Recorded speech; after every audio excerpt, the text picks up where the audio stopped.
కాంగ్రెస్ సర్కార్ రైతులను అరిగోసలు పెడుతుంది. ఓవైపు సాగునీరు లేక మరోవైపు ఎరువుల కొరతతో రైతన్నలు నానా ఇబ్బందులు పడుతున్నారు. తాజాగా జయశంకర్ భూపాలపల్లి జిల్లాలో అప్పుల బాధతో ఓ యువ రైతు ఆత్మహత్య చేసుకున్నాడు. రేగొండ మండలం రాయపల్లికి చెందిన యువ రైతు శ్రవణ్ వ్యవసాయం చేసుకుంటూ జీవనం కొనసాగించేవాడు. తనకున్న భూమితో పాటు మరికొంత భూమిని కౌలు తీసుకుని వ్యవసాయం చేసేవాడు. ఈ క్రమంలో అప్పులు ఎక్కువై ఎలా కట్టాలో తెలియక పురుగుల మందు తాగి ఆత్మహత్యయత్నం చేశాడు.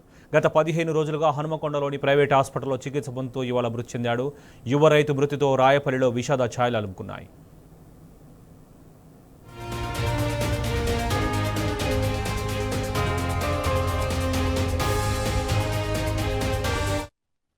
నల్లగొండ జిల్లా చిట్యాలలో రోడ్డు ప్రమాదం జరిగింది.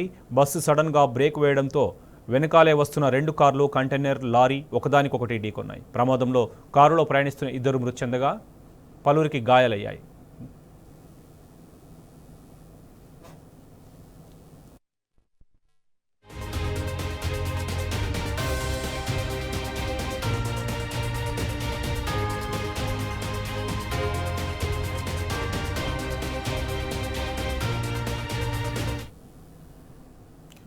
కాంగ్రెస్ సర్కార్ రైతులను అరిగోసలో పెడుతోంది. ఓవైపు సాగునీరు లేక మరోవైపు ఎరువుల కొరతతో రైతన్నలు నానా ఇబ్బందులు పడుతున్నారు. తాజాగా జయశంకర్ భూపాలపల్లి జిల్లాలో అప్పుల బాధతో యువ రైతు ఆత్మహత్య చేసుకున్నాడు. ఇదే అంశానికి సంబంధించి మరింత సమాచారం మా ప్రతినిధి రవికాంత్ నడి తెలుసుకుందాం. రవికాంత్, చెప్పండి, శ్రవణ్ అనే యువ రైతు ఆత్మహత్య ఎందుకు చేసుకున్నాడు? దీని గల కారణాలు ఏమంటున్నారు? శోభన్, గత కొద్ది రోజులుగా రైతాంగం అంతా కూడా వ్యవసాయం సంక్షోభంలో మారిన క్రమంలో రైతాంగం ఇవాళ అప్పుల బాధలో కూరుకుపోయిన సందర్భం, పిట్టల్లా రాలుతున్న సందర్భం అయితే మనం చూస్తా ఉన్నాము. ఈ 10-15 రోజుల నుంచి శోభన్ రోజుకు ఒక రైతు ఆత్మహత్య చేసుకుంటున్న సంఘటన అయితే ఉమ్మడి వరంగల్ జిల్లా వ్యాప్తంగా కనిపిస్తా ఉంది. నిన్న ఎవరైతే జయశంకర్ భూపాలపల్లి జిల్లా రేగొండ మండలం రాయపల్లి గ్రామానికి చెందిన యాదల్ల శ్రవణ్ 21 సంవత్సరాల యువకుడి, తను యువ రైతుగా చెప్పుకోవాల్సి ఉంటుంది. యువ రైతు ఆత్మహత్య చేసుకోవడం, అందరినీ కూడా కలిసివేస్తున్న పరిస్థితి. ఈ కొత్త జనరేషన్ అంతా కూడా యువకులు వ్యవసాయం వైపు రావాలంటేనే ఆలోచించే పరిస్థితుల్లో లేదర్ల శ్రమ 21 సంవత్సరాల యువ రైతు వ్యవసాయం చేస్తా ఉన్న పరిస్థితి. తన భూమితో పాటు మరికొంత భూమి కూడా కౌలుకు తీసుకుని వ్యవసాయం చేస్తా ఉన్నాడు. ఇదే క్రమంలో అప్పుల బాధ పెరిగిపోయిన పరిస్థితి. ఇదే క్రమంలో ఆ అప్పు ఎలా తీర్చాలో తెలియక పురుగుల మందు తాగి ఆత్మహత్య యత్నానికి పాల్పడ్డారు. 15 రోజుల నుంచి హన్మకొండలోని ప్రైవేట్ ఆసుపత్రిలో చికిత్స పొందుతూ నిన్న మృతి చెందిన పరిస్థితి కనిపిస్తా ఉంది. సమన్వయంతో ఆ గ్రామంలో విషాద ఛాయలు అలుముకున్న పరిస్థితి. ఈ ఒక్క మరణం మాత్రమే కాదు, ఇటీవల ఒక 10 రోజుల నుంచి అయితే రోజుకొక రైతు ఆత్మహత్య మనకు కనిపిస్తా ఉంది.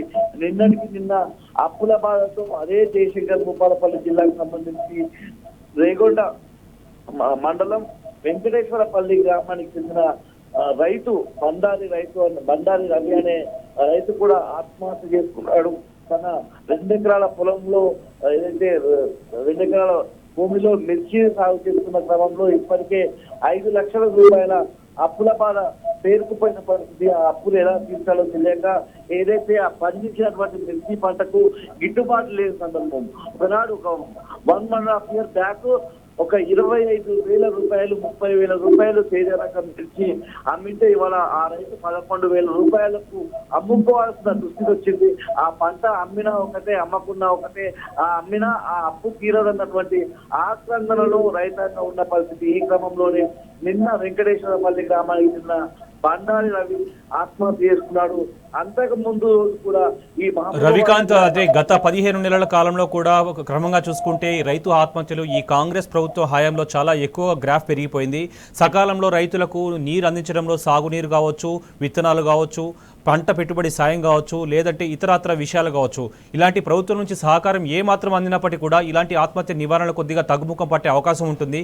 బట్ దీని పట్ల ఇప్పుడు ప్రభుత్వం తీసుకుంటున్నటువంటి మండి వైఖరి పట్ల స్థానికులు కావచ్చు, చనిపోయిన రైతు కుటుంబాల నుంచి ఎలాంటి గలం వినిపిస్తోంది? శోభన్, ప్రధానంగా అనేక హామీలు ఇచ్చిన పరిస్థితి. కాంగ్రెస్ పార్టీ అధికారంలోకి రావడానికి అనేక హామీలు ఇచ్చి అధికారంలోకి వచ్చిన తర్వాత ముందుగా ముంచిందైతే రైతాంగాన్ని మనం అర్థం చేసుకోవాల్సి ఉంటుంది. ఏదైతే రాష్ట్రంలో ఇవాళ కాంగ్రెస్ పార్టీ అధికారంలోకి వచ్చిన 15 నెలల్లో 430 నుంచి 450 మంది వరకు రైతులు ఆత్మహత్యలు చేసుకుంటే ఒక ఉమ్మడి వరంగల్ జిల్లాలోనే 130 నుంచి 140 మంది రైతులు ఆత్మహత్యలు చేసుకున్నారంటే ఎంత తీవ్ర స్థాయిలో ఇవాళ రైతాంగం ఉందో, రైతాంగం బాధలు ఉన్నాయో మనం అర్థం చేసుకోవచ్చు. ప్రధానంగా ఏదైతే రైతులకు సంబంధించినటువంటి రుణమాఫీ 2 లక్షల వరకు పూర్తిగా చేశామని చెప్పిన పరిస్థితి, రైతు భరోసా అందరికీ అందిందని చెప్పి ప్రచారం చేసుకుంటున్న పరిస్థితి, రైతులకు సంబంధించినటువంటి బోనస్ విషయంలో అది దొడ్డు ధాన్యానికి ఇస్తామన్నారు, దొడ్డు వడ్లకి ఇస్తామన్నారు, సన్న వడ్లకి ఇస్తామని ప్రకటించిన పరిస్థితి ఎన్నికలకు ముందు. ఆ తర్వాత దొడ్డు ధాన్యం పండించిన రైతులను పూర్తిగా విస్మరించి మీకు ఇవ్వమని చెప్పిన సందర్భము, సన్న ధాన్యం పండించిన రైతులకు మాత్రమే బోనస్ ఇస్తామని ప్రకటించి ఎక్కడా 30% మించి బోనస్ ఇవ్వని పరిస్థితి ఇవాళ రైతాంగం అంతా రోడ్డెక్కుతున్న సందర్భం. యాసంగి సీజన్ సంబంధించి అనేక ఎకరాలకు సంబంధించి వేలాది ఎకరాలు ఇవాళ ఏదైతే ఇండ్లకు కావచ్చు, బర్రెలకు కావచ్చు, పశువులకు దానాగా మేతగా వదిలేస్తున్న సందర్భం అయితే మనం చూస్తా ఉన్నాము. మహబూబాబాద్ జిల్లా కావచ్చు, వరంగల్ జిల్లా కావచ్చు, జనగామ జిల్లా కావచ్చు, పూర్తిగా ఉమ్మడి వరంగల్ జిల్లా అంటే ఎస్ఆర్ఎస్పీ కావచ్చు, దేవాదుల ద్వారా నీళ్లు ఇచ్చే పరిస్థితి ఉంది. నడి ఎండాకాలం నిండు కుండల్లా జలాశయాలన్నీ కూడా చెరువులు, వాగులు, వంకలు, చెక్ డ్యాములన్నీ నిండి ఉండే సందర్భం నుంచి ఇవాళ చెక్ డ్యాములన్నీ నెర్రలు బాగా కనిపిస్తా ఉన్నాయి, చెరువులన్నీ ఎండిపోయి కనిపిస్తా ఉన్నాయి. ముఖ్యంగా ఆ చెరువుల మీద ఆధారపడినటువంటి రైతాంగం కావచ్చు, దేవాదుల కాలువల కింద ఏదైతే ఎస్ఆర్ఎస్పీ ఆ నీటి మీద ఆధారపడినటువంటి రైతాంగం అంతా కూడా తీవ్ర సంక్షోభంలో కూరుకుపోయిన సందర్భం అయితే మనం చూస్తా ఉన్నాము. వేలాది ఎకరాల పంట ఎండిపోయిన పరిస్థితి.